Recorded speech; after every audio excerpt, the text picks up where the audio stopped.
Hey yo, what's up guys? Update po tayo. Nandito tayo sa Poland sa may Lodz. So nag-deliver tayo dyan.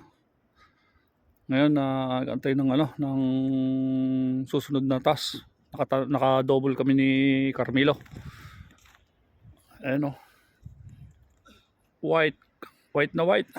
Punta kami dito sa may bedroom cut. Bibili kami ng pagkain na maluluto para naka-double kami ngayon. Pagkas magkakaalaman pagka kung kami pabalik na ng sa aming mga truck, kasi ibang truck yung gamit namin yan, yung modelo. Pina-technical ko kahapon, tapos nag-fingerprint ako si Camilo. Maglalakad muna kami mga siguro mga 1 kilometer. Exercise muna, galaw-galaw para baka ma-stroke Ayan, yung mga nangangarap maggalaw, mag-Europe, ayan pwede na kayong maghalo-halo Ayan, halo-halo. Sa mga gustong maghalo-halo, tama-tama yun, nasa Poland na. Mura kasi yung bilihin dito, ng mga pagkain. So bibili na kami ng para pagpunta ng France, may stock na. Tahimik na tahimik. A quiet place. Lakad kami na doon sa para lamig. Negative negative 6 kanina, pero ngayon malamang nasa negative na to, negative 10. Yelong yelo.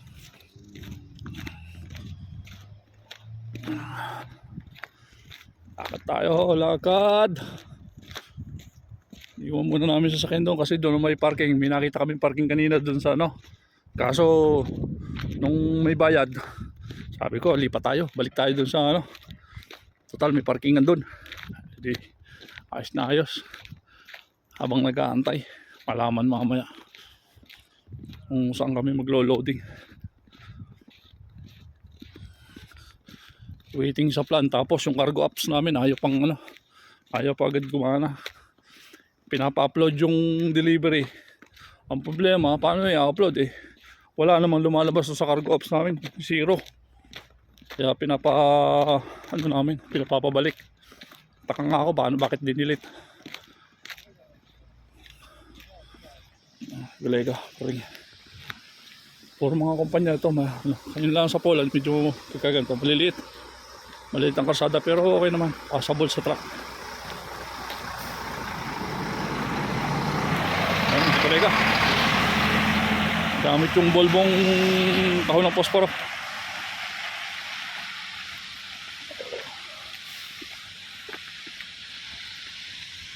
Lamig. Ginaw si Carmelo. Ginaw.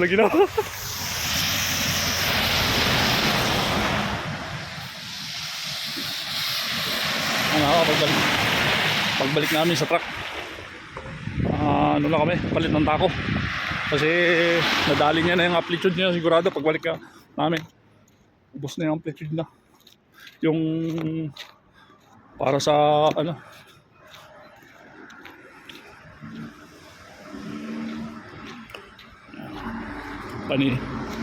salubungan lang ng karsada. Nasa loob kasi maraming rito, mga warehouse, babaan, mga ambon.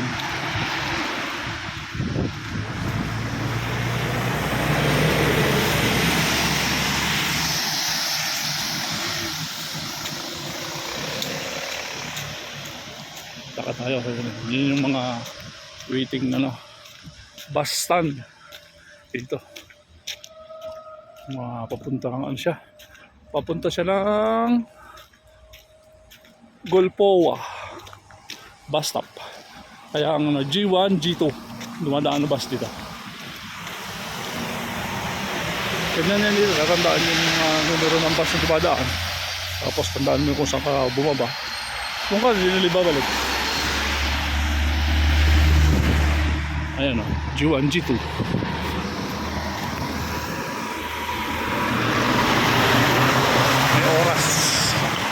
May oras ang daan ng bus.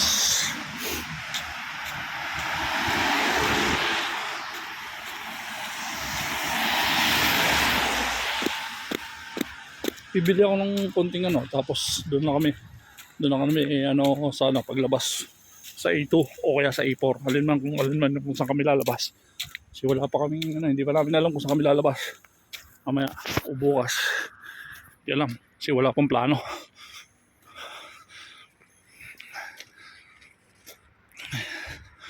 Looking forward. Ito yung ano, tractor lang Gumball, Gillette. Kala ko diyan kami magdi-deliver, hindi pala. Tractor lang Gumball, Gillette, P&G Gillette. Doon sa may malapit sa stoplight, nandun yung ano, Bidrongka. Sayang dun sa ano kasi hindi ko agad napansin. May Dino sana. Ganda kasi pagka Dino, mas murang karne doon sa Dino. Kaso kalimitan ng mga Dino nasa kaloob-looban. Hirap mo, minsan hindi mo mapansin agad. Tsaka parking. Walang parking ang truck. Oh. Ay, lamig guys. So, yan ang buhay.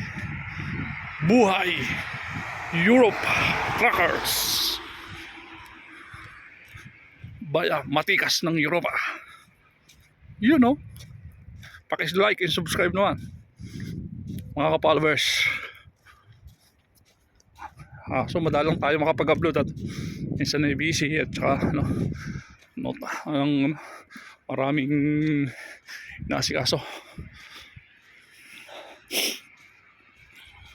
Yun na, mula dito sa Poland, tahimik.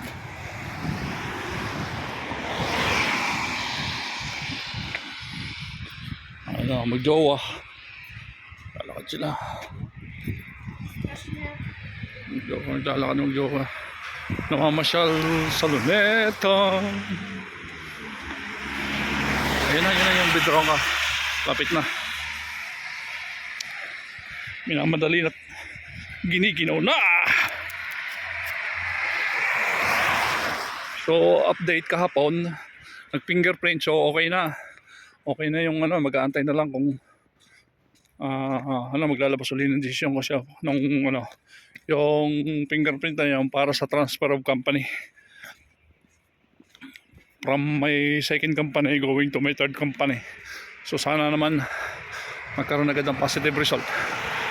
At hindi ko rin alam kung i-issue na ako ng panibagong TRC card. So let's hope for the best. So ayan na, malapit na. Ano natin yung huli. Dalawa. Bidrongka. Tayo bibili.